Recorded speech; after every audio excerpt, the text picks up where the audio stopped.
And we are live. Welcome back to the Coaches Roundtable, episode number 20. Can't believe we've done 20 of these things already. We've got maybe a couple of new faces on the panel today, a returning face, somebody that you may or may not have ever seen before. So I thought before we get into the actual topic, let's just go around and we'll start with you, Kristen. Kind of introduce yourself, a little bit of your background, and maybe tell us what your current fitness setup looks like right now. I would love to. So some of you may know, I do have an Instagram account where I post a lot of my workouts that happen to be done exclusively from my kitchen. It's handstands and dumbbells. So I have been a street parking member for about 2.5 years now.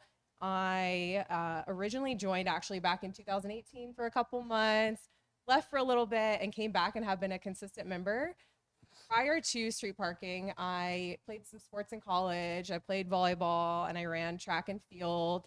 After college, I was looking for something to really fill that void for me from a competitive standpoint because I'd always kind of identified as an athlete and I felt a little lost after graduating. Ran a few 5Ks, didn't feel like that was fulfilling my passion, found my way into CrossFit, competed a little bit in CrossFit at the regional level, was recruited into bobsled where I incurred an injury and thus I've had 8 knee surgeries now. So I needed to find something that still allowed me to be my outlet for the competitive beast inside of me, but was a little bit easier on my body. So I had followed Miranda for a really long time since I found my way into CrossFit back in 2013 or so and really admired and respected many things about her. But I had followed her journey through her experience with her broken neck and her torn ACL recovery. And that really resonated with me. And I really liked what she was starting with street parking and really making fitness accessible and available to everybody. So that's kind of how I found my way over to community. And I'm definitely a lifelong member at this point. Nice. So I have so many questions for you, but we'll get into that later. The topic really for today is no garage, no problem.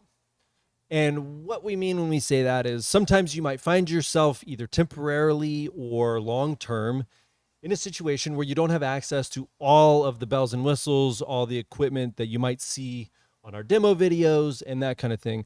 And the reason why we're all up here is because we've all been in that situation at different times in our lives and made it work. So Rachel, maybe you can start us off, talk a little bit about before you got up here and had access to all the stuff you have access to, what did your workout environment look like? Well, my wife and I were getting married and we needed to save some money, so she had followed Miranda on Instagram and through her CrossFit journey and told me about the program street parking that she had started with her husband, and it was cheap and it looked effective, so we joined up and we were currently living in a camper at an RV park, and we had next to no equipment, and we would do workouts at the park at like a kids park, and used the limited equipment that we had available to us. We made the things around us equipment, and we did that for 2.5 years before we moved to Washington to work for street parking, where we were able to acquire a garage and a garage gym. Were you like kicking little kids off the jungle gym and stuff at the park? Maybe. Or we just allowed them to chase us around the park. Nice. Kim, what about you?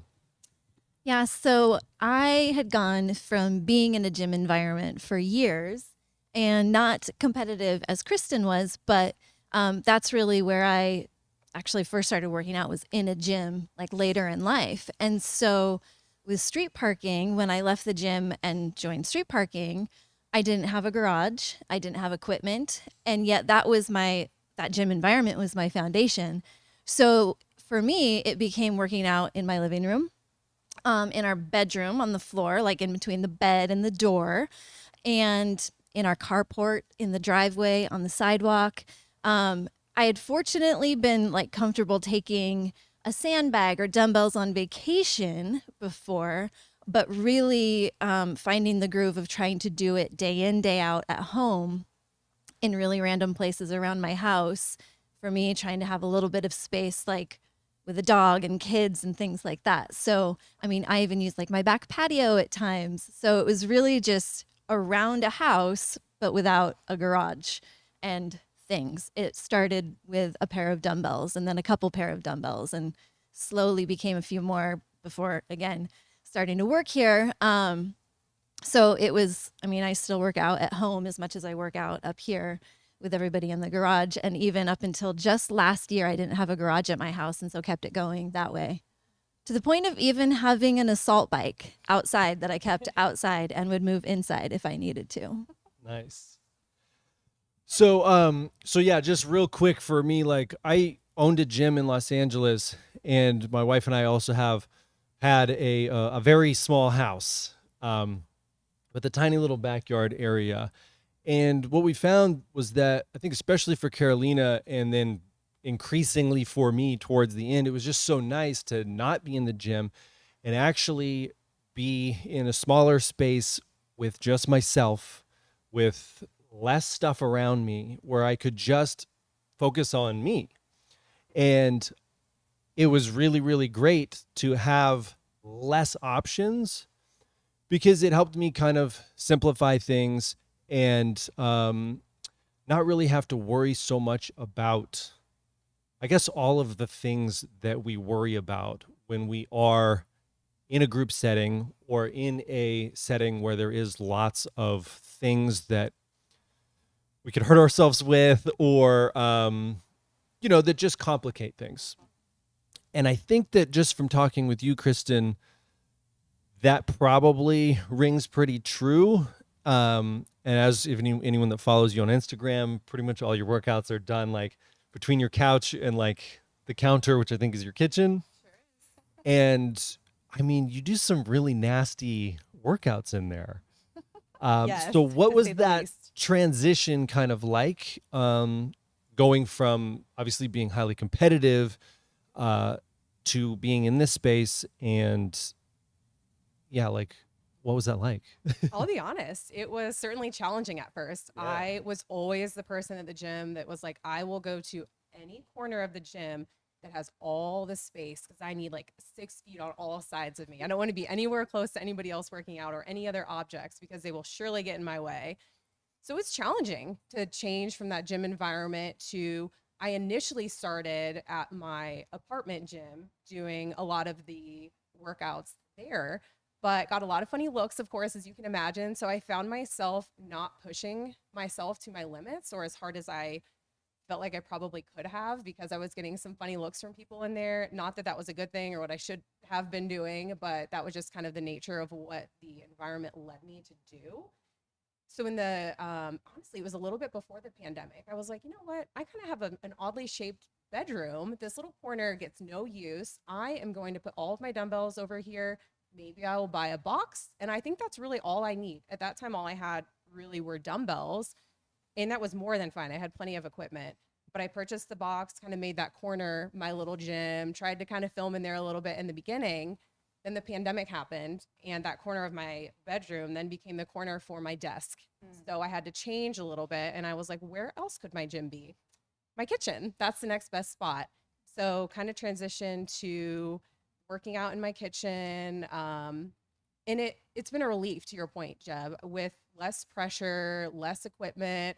I don't need any bells and whistles anymore. I never really use my Olympic lifting shoes, my weight belt. I really all mostly exclusively use dumbbells, and I have been very pleasantly surprised that when I do go back to gyms occasionally and retest workouts or use a barbell and do things that I don't typically do, I have actually maintained, if not increased, my fitness capacity and my strength. So it's been a blessing. I can't say that working out in a kitchen was what I was after my whole life or where I thought that I would end up working out, but I maybe at some point see myself evolving into a different space, but I am honestly super happy with my kitchen. It's the perfect space for what's needed. Just a little 4x6 horse stall mat, some dumbbells and a box.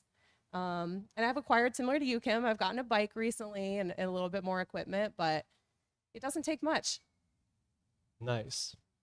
Yeah, I think that's one of the big fears that people have is, oh, I'm going to lose my fitness or somehow this is going to change things. Do you guys, Rachel and Kim, feel like when you were in that situation, I know that your story has kind of like you've increased as you've gotten here, but do you feel like that is a legitimate concern, or in what ways is it legitimate or not legitimate? Oh, yes, I want to Jeb. hear from you.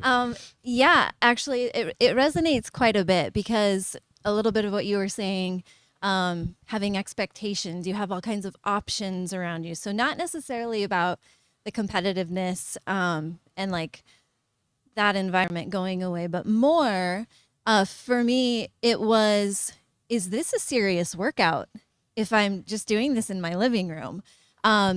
Is it somehow perceived as less than? And so for me, transitioning to working out at home was, I jokingly call it some of the therapy and the rehab that street parking offers that some people come in not even realizing that they need. And it's a mental breakdown, not just a physical change that's happening. So it's the expectations of, well, am I going to perform the same? Like, will I bring the same intensity if it's just my living room, or if it's, running outside on the sidewalk, or, I've seen parents in bathrooms, doing push-ups using the bathtub while their kids in their bath. So you start to really change your mind about, can I give the same effort no matter where I am, or is my effort defined by the things around me?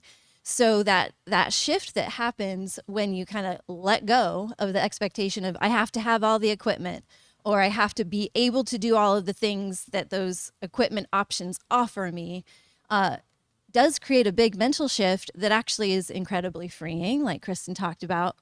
But it takes time. It's the process of realizing that and going through, like what I say, like a little bit of this therapy of, oh, okay, like actually maybe I was losing track of what the actual purpose was, or like being distracted, and so therefore the workouts now can be just about working out, not the next thing that I need to work on, or the next thing that I need to try to PR or get down, or that kind of thing.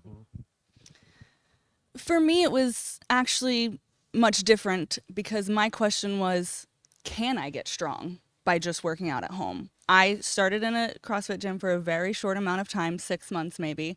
So I learned some of those movements with a coach, but then we transitioned to camper gym life. And I just wondered, like, I just started this journey. Where can I go from here? I don't know if I can get stronger. We had super limited equipment. Nicole had a weightlifting bar, not even an Olympic lifting bar, so it didn't spin or anything. And we had like a pair of 10s and a pair of 25s, and we didn't acquire dumbbells for months down the road. So I was very limited in what I could do because of my strength and because of less coaching time than most people had. And that was before street parking had developed all of the amazing resources that we have now. So that was more of the question of, am I going to be able to increase the weight that I can lift? Can I get faster? Can I get stronger? What can I do from home? So it was more of a, like, hope. Just what can I do with what this is offering me from my home for $20 a month? And I can say 4 years later, yes, you can get stronger. There is so much unlimited potential if you just show up and put in the work and intensity. And I've found that a lot of times the weight that we're lifting doesn't really matter. It's just, over time. I love that. I think we might have a question from the audience. Yeah, people are asking, if you live in a small space, what do you do? Do you put your stuff away between fitness? Do you keep it out? What do you do with your dumbbells and stuff? I think it depends on how often you use it. Right? I kept mine, and you'll be able to answer this too. I would bring, especially in the winter, I would bring my dumbbells, and they would sit in my dining room on the floor. And there's a rooster head behind me. Sorry. And it didn't matter. It doesn't matter where you put the dumbbells. It matters that you use the dumbbells. So you do just make it work with put them where you know you're going to see them and pick them up day after day after day. I completely agree with you, Kim. And I think it helps to have them in a place that you see them frequently. So, like, oh, yeah, I need to use those today. It's kind of a friendly reminder. I joke because I truly have dumbbells in every single corner of my bedroom. There's some 25s and 35s over here. The 40s are a little further away, a little less convenient because I don't use them as frequently. And the 50s are over here. The rower is right inside of my apartment door. The bike is against a wall. I will not be putting up a Christmas tree this year because I had to pick, do I want an assault bike or do I want a Christmas tree? And the It's a former, very good decision. I think I made the right decision. I'm going to be happy with it, I think, come wintertime when I can't run outside as easily. You can always put tinsel on your assault bike. You know what? That's actually an excellent idea. Maybe the rower actually might be a better option since it's kind of little tall, kind star of fits on the there. bill. Yeah, I'll put the star up there. It'll be great. So I truly have stuff thrown all over the place in my bedroom and my kitchen and my living room. But I think people know that, like my friends know that when they come over, that Kristen's just going to have really random gym equipment everywhere in her house and it's fine. The horse stall mat stays in my kitchen 24/7. Some people trip over it when they don't expect it, but I try to give everybody a nice little warning. But I joked a few months ago, my parents came and stayed with me and my mom sat her suitcase on top of my dumbbells. And I was like, Mom, you know that's the single most important thing in my bedroom. What are you doing putting your suitcase on my dumbbells? But for me, it's just such a priority in life to have that fitness equipment readily available and accessible because I know that it's easier for me to make a transition from sitting on the couch to quickly grabbing the box or quickly grabbing the dumbbells in my kitchen than it would be to go somewhere and make a class at a specific time. So I've chosen to have the fitness equipment everywhere in my house for ease and simplicity. Yeah, I think that's a really good point. Is if something's visible to you, it's this constant reminder of like, oh, there's this thing that I wanted to commit to that I can do for myself, and this is telling me maybe now's a good time to do it, or maybe, you should put that on the calendar sometime today. But also just on the other side of that, I mean, depending on the size of your space, depending on if you're like super neat Nick, first of all, you don't really need a lot. Like Kim was saying, she's had literally just a pair of dumbbells, and we'll talk a little bit about how we can customize, but you can customize any street parking workout to be done with just a pair of dumbbells that will fit very easily underneath your bed or in a closet or something like that. So if you do have people over and you don't want them to have the eyesore of some fitness equipment, which I think is beautiful, but if you don't want to see it, yeah, you can get creative. And I think that also, speaking of creativity, one of the things that I love about this topic is sometimes by narrowing your options and maybe even narrowing the amount of physical space that you have, it forces some creativity. And so I thought maybe we could just dive into that a little bit, how you've had to maybe get a little bit creative with your fitness, with the workouts and that sort of thing. Anybody can jump in, really. Well, I will jump in Cool. because we lived in an RV park, as I mentioned. Also, I know a lot of members live in their RVs. Lots of storage space. You just gotta Tetris it to get it fitting in there. But don't be afraid to use your surroundings, I would say. Our very first street parking workout, like I mentioned, was on a playground. We were able to do inverted rows, running, taps, like all sorts of things just by using a playground.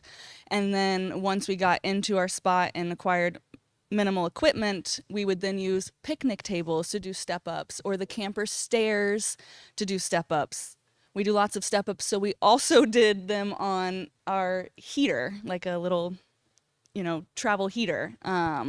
For jump overs, we have literally ratchet strapped from our camper to a tree so that we could hop over it. So I think using, go into wherever you store things and just find a dog food container. I know we've seen those. People, you have lots of things in your house and you just have to use a little bit of creativity, and I think it actually makes it more fun. Nice.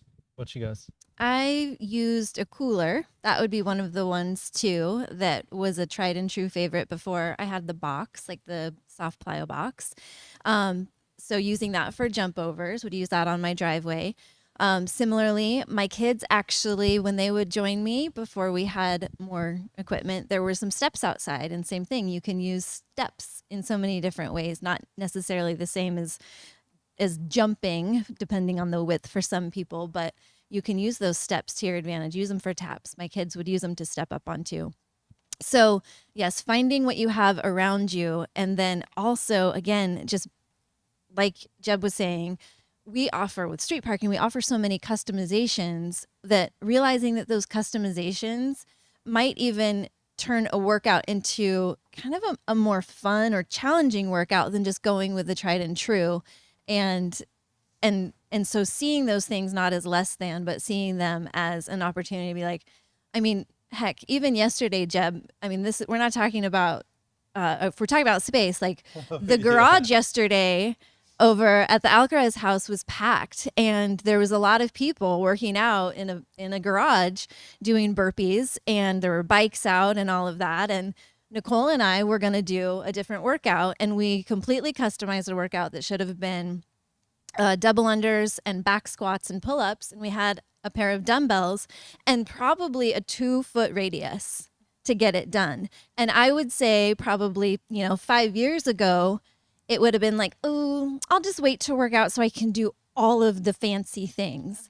And yesterday it was about, I have limited time, and it doesn't matter that I have this very small space, and I'm going to go as hard as I can on this workout and still get a great workout in. So I know I'm going in the same direction that we've been in, but it's the creativity is there, but it also can be just a fun challenge to be like, can you give your best, and your level of intensity can stay up no matter what it looks like, what's going on around you at all times. Yeah, I feel like, I mean, I know that probably I've felt this way, and as a gym owner, seeing people in my classes this way, where if they don't get their spot and their equipment and all of their little things, then they just get super annoyed. And so it kind of comes back to this like almost like mental shift that takes place by blessing yourself with a smaller space. And so I'm curious, Kristen, like, how would you describe that mental shift for you? Like, how has your relationship with fitness changed for better or for worse, going from being high-level collegiate athlete to living room dominator?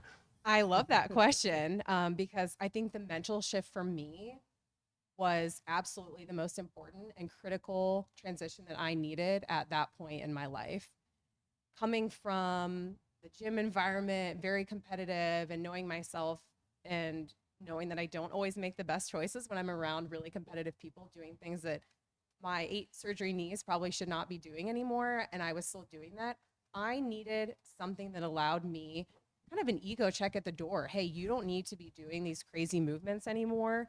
You can still get a great workout in a small space with really small equipment. I needed that mental shift really bad. So a lot of my rationale behind starting street parking initially was really to show myself that it doesn't have to be anything fancy. You don't need much at all to get a great workout, because I was that person that you were talking about that like, I need my spot at the gym. I need all the bells and whistles. I need my weightlifting shoes. I need my weight belt. I need my wrist straps and my grips, like all this stuff that I thought I needed to get a good workout. I needed something to show me that that's simply not true.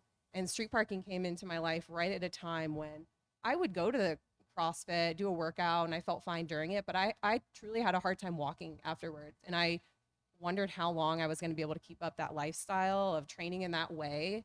And I think one of the most exciting things for me with street parking was that mental shift. And also now, to your point, Kim, it makes fitness way more fun for me. I felt a lot of pressure and competitiveness at the gym, and I still feel the competitiveness, but it's in a way more fun environment.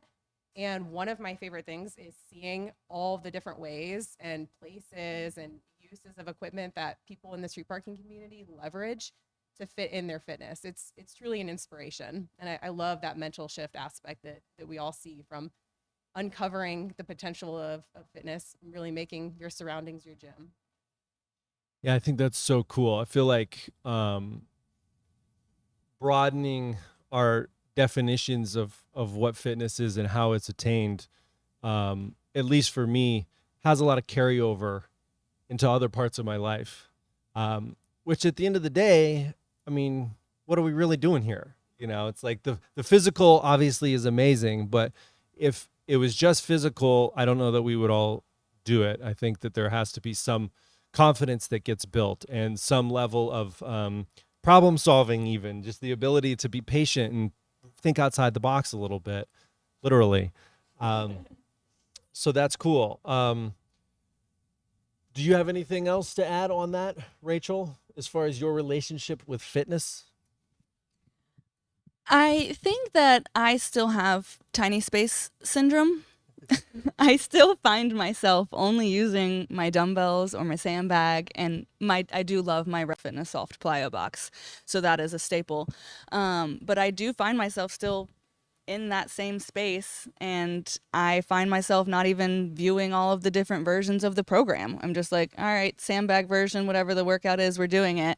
And it's never been overcomplicated for me. And I think that has been a blessing that I haven't had to come from that recovery background or anything like that. I've always just had this nice little healthy relationship with fitness, and I can be very comfortable in just my tiny space and my limited equipment and zero expectation. And I love it. That's awesome. So there's two other things, kind of questions, my own questions, really. And I think that probably people want to know this too. What do you guys think about, I get a lot of emails from people that they're in an apartment, maybe on the second floor. They can't run. They've got neighbors maybe that can't jump. So what would your suggestions be or thoughts be around that? I have my ideas, but I want to hear from you guys. Do you have neighbors? Are you on a... I am on the first floor. Okay. So that is a blessing. And the apartment behind me that would be closest to all the noise that I'm making is a showroom model Oh, cool. apartment. So I really lucked out in my space, and I have 10-foot ceilings, which is now a requirement for me because I'm like, I need 9 feet to do wall balls. So it's totally normal and a very common question in the apartment hunt. You have 10-foot ceilings? So I'm very fortunate in that way, but I do certainly understand the struggle of being on a second floor and still trying to make your fitness work. I think I saw somebody commented that they oftentimes will do no push-up burpees, for example, to limit the noise. I have never been one to drop my dumbbells, so that might be a good first step too. I do see some people drop dumbbells from overhead when you've just had enough and you're just done with it. That would be me. Chuck them off to the side. So I think that is a really good testament or rationale for using dumbbells, because that's certainly a quieter option. You can just lightly tap and set them down after the workout rather than throwing them down like you would probably do with a barbell. But I know there's also options like the boxes that you can buy from Rogue and probably a lot of other places as well that kind of limit the sound. But I think most of the noise that I make is really my music at this point. It's not really a lot of the actual equipment since I only use dumbbells. So Nice. So I've seen similar questions, Jeb, and about running. And so I usually try to put it back onto the person. Are you not, if it's about running and you're on the second floor, are you not able to go outside? So that whole change your environment. Totally understand for like some parents, like they have little kids, they can't leave the environment. Totally understand that too. So looking at all of the customization options that we give, I think is one of the ways that, again, it starts in your mind going, customizing isn't doing less than. So if a workout calls for running and squats and burpees, there is nothing wrong with doing taps or the mountain climbers or like the endless list of things that are listed there, and also getting creative and going, and if I can't do that specific workout, I have access to even other workouts. So it's, again, it kind of starts in the head and being, what am I okay with? Like, I want to move today, right? So if I can't do this thing, I do at street parking have so many options for other things I can do. And the bottom line is to move. So it's okay if sometimes it just means changing the workout altogether and get a SOGO in.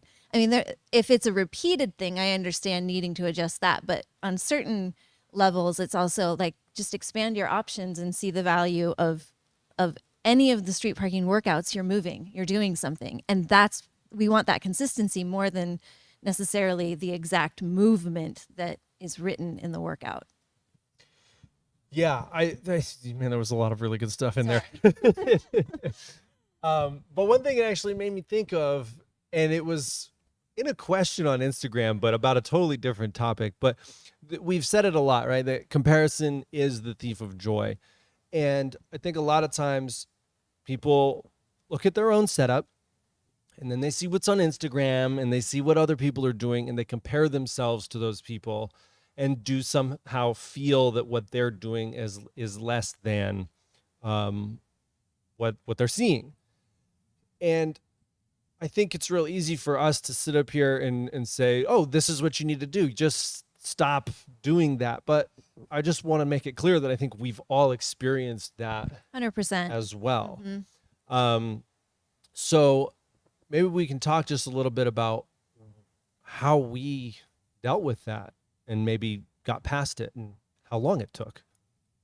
I can take that one. So I did need a little bit of that recovery from the CrossFit environment. So actually my first year of street parking, I never did a box jump, never did a lunge, never ran, because I was trying to show myself that those things were not requirements to get a good workout. I would do a lot of mountain climbers, a lot of burpees as the sub for that cardio piece. And I'll tell you, I think those movements might even be harder, especially burpees for 2 minutes, might even be harder than the cardio options. Again, I did step ups instead of box jumps. I would sub something else for lunges. I did not have access to a rig in any capacity. So there was a lot of modifying, a lot of customizing. And as I mentioned earlier, I needed to show myself that fitness could be doable and possible and fun again by doing fitness in that way. And I think that year showed me at the end of it, wow, I think I actually may have improved my fitness by making these substitutions, and I feel so much better. My body feels better. My knees aren't aching as much. So I slowly started to add in the box jumps, the lunges, some additional things. I've slowly started to increase my dumbbell weight a bit here and there, but I don't think that any of that would have been possible without that year gap in between where I was modifying a lot of things. I think that was really a game changer for me, and I never would have done that if I were still in a gym environment. It took me stepping away from that and either working out at home in my kitchen or sometimes in the apartment gym to show myself that fitness can happen anywhere with anything, not fancy, doesn't take a lot of equipment, time, resources. Just have to make it happen and show up for yourself. Yeah. So one of the things that you kind of touched on, I think, which was also comes back to this neighbors thing now that I think about it. But forcing yourself to be a little bit more mindful of the things that you're doing. So whether it's a noise issue, like you can't slam down on the box when you're doing your box jumps and drop things and throw them all around, like you actually have to move with some awareness of how much impact you're having on other people and on yourself. And I think that sometimes limiting the space that you have can help you do that. Kim, what do you think as far as the amount of equipment that you have, space that you have to use it, and how that relates to your ability to pay attention to what you're doing, the mindfulness of the movement? Yeah, that's actually a great part of it for me, because removing some of, like you talked about your own experience in gym, when you start eliminating options, that ability to focus and be intentional, actually, like you're creating more mental space and mental freedom. So then you can be more in touch with what your body is actually doing and moving through those things. And I think for me, for my experience with it, I started to pay attention to my effort, and also a little bit related to this, like the injuries and things like that, going, what is it that, like, how can I move really, really well with what I'm doing and push myself in a way that it's like, getting into my head to connect my head to my body's effort, as opposed to being caught up in anything going on around me. So the limitations weren't actually limitations. It actually just kind of freed me up here to then be in touch with, okay, like, where's my mind at? Is my mind watching and seeing what so-and-so is doing? Or, gosh, I wish I would be able to do more pull-ups right now. Like, I'm so sucking at these pull-ups, or those things that where your mind can start just really working against you in workouts, being more cognizant of how I'm moving, like the space that I have, whatever it looks like with the equipment that I do have, turned my mind into a more like sharp and not distracted by some of those things in a positive way. Nice. There was one other thing that I was thinking about with this topic, and you guys can let me know how relevant it actually is, but this is what I was thinking about was, we get blasted with content and advertisements and personalities all over the place, but especially on social media, which is, let's be honest, where we spend a lot of our time, with this messaging that tells us that we need more, that we need to do more stuff, or that we need to buy this equipment or buy this program or buy this pill or whatever. And for me, when thinking about this topic, one of the things that I think is so great about proving to yourself that you can achieve a really high level of fitness, or actually improve your fitness and get stronger with very limited space and equipment, is that it builds up a resistance to that type of messaging. Rachel, what's your experience with that kind of messaging, and then how has basically what you're doing fitness wise helped with that? Well, my wife can attest to when I first started working out, I wanted to buy all of the things. I needed the weight belt and the lifting shoes and the wrist straps and the knee sleeves and all of the things. And she told me no. So she shut me down real hard and real fast. But I thank her for that now, because I feel that that stuff would have become not necessarily a crutch, but it's something you lean more heavily into, instead of maybe me as a new to this style of training person, not focusing on good quality movement first and then going straight to using equipment to further my performance when maybe my lifting wasn't ideal. But I actually welcomed the challenge of not having a lot of equipment. It was a lot of fun for us to look at the daily workouts and be like, okay, we've got this bar and this set of 10-pound plates, but we have literally nothing else that's called for in this workout now. What are we going to do? And it became a game. And that was so much fun. And now looking back on it, a really cool experience to have, of just like, it's not what it looks like for the people in the demo videos or the people that you see on social media. But I honestly feel like our situation was a lot cooler most of the time. So to look back on that, I was very fortunate to have my wife stop me from spending a ton of money that I didn't need to spend, and use her creative little mind to come up with other ways to tackle the program. And it's led us down to here, literally. I love that. Yeah, and I think it kind of reminds me of another great thing that you were saying, Kim, is that it really is about consistency, right? It's just about showing up. And the things that you're using probably may come and go over the long term. The places where you're doing stuff and the access that you have is going to change. But if you are consistently showing up regularly, your fitness is going to get better. One way or another, it's going to happen. And I think just having that understanding and knowing that that is a truth will really help if you are kind of occasionally frustrated or feeling like somehow you're limited by your current situation. Do we have any questions that we want to hit? Yeah, I think it would be great to address some like maybe specific movements for people that haven't had the experience and they don't have that like creativity to look on of, oh, how can I do this? There's some specific movements that are more difficult sometimes to think about doing in a small space. So if we could go over a couple things like box jumps, double unders, burpees, etc., of how you can customize. Yeah, absolutely. Maybe we'll just rapid fire kind of go around. And I think we already said some, but we'll just run through them again. Let's start with box jumps. What is something that you could do instead of a box jump? You could jump over an object. I have definitely used the dog food container, and I've also jumped on the couch before.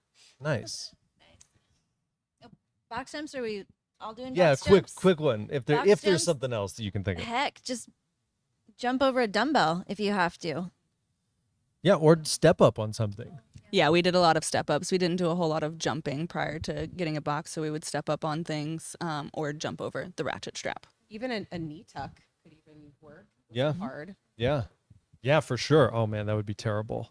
Stardusters? Stardusters? Excellent Waiting to see option. that on the list. Yeah, I think keeping with jumping or kind of impact movements, but like double unders, running, toe taps, I think are a great option, and those are a fairly gentle option compared to like what you were saying with doing burpees for 2 minutes instead of a 400-meter run, or mountain climbers, 2 minutes straight of mountain climbers. I was actually just Definitely. going to say, I think mountain climbers and the dumbbell hopovers that are regularly programmed are two of the most underrated movements that people see them and they're like, nah, not going to do that. And I would just say, but why? Like, have you actually done a workout? Like, sub it in. Like, if you're someone that normally does run, why not try those? Or if you are someone that you're like, I'm pretty good at double unders, so I could knock these out. Why not try? I mean, Julian will sometimes do the lateral bar hopovers, but those lateral hops and those mountain climbers, the taxing on the shoulders, I think get really underrated in terms of being a customization. Absolutely. What about pull-ups? This is a big one. I was actually going to mention that one earlier because Yeah. that one really hits home for me not having a rig. So do a lot of dumbbell bent over rows, which are an excellent option, but sometimes you don't always want to go with that same option. So I sometimes find myself also reaching for my sandbag to do sandbag bent over rows, or even sandbag slams will work. Those are kind of my three go-tos that I rotate between. And I was able to go do Murph with the 100 pull-ups and it was okay. So it's been Nice. totally fine. I haven't had access to a rig for well over a year. Now, I know I've seen you use some ridiculously large looking dumbbells, which I'm sure bent over rows is a great option. Now, for some folks that maybe have lighter dumbbells and feel like bent over rows just aren't quite the same stimulus, which I sometimes hear, they think maybe, oh, well, I need to like do more reps, which is an option. You could definitely increase the volume. But one thing that people don't think about a lot is slowing down and spending more time under tension. And if you think about in a workout that has 15 pull-ups in it, roughly how long those pull-ups should take when you're a little bit fatigued, maybe you're giving yourself like 30 seconds or even a minute to do those. Well, try to do 15 bent over rows and try and make it take a minute. And you're going to feel those lats and those arms really light up, and you're going to get a very, very good stimulus that's very similar to what you would get from pull-ups. Toes to bar. That was the one I was going to talk about. I have zero desire to learn how to do toes to bar. I mean, I can do one or two, but in a workout, it's just not something that I plan to learn. And I think the V-up is also another one of those underrated movements where you really use your core, and I feel potentially could be harder than regular kipping toes to bar. I think V-ups might be the hardest movement we ever have in a workout. I'm telling you, they are so challenging. Wall walks. Yeah, I was on a live. I was on a live doing a workout, and it was alternating V-ups a while back, and I was like, this is gonna be no problem, and just like live on Instagram. You yelled.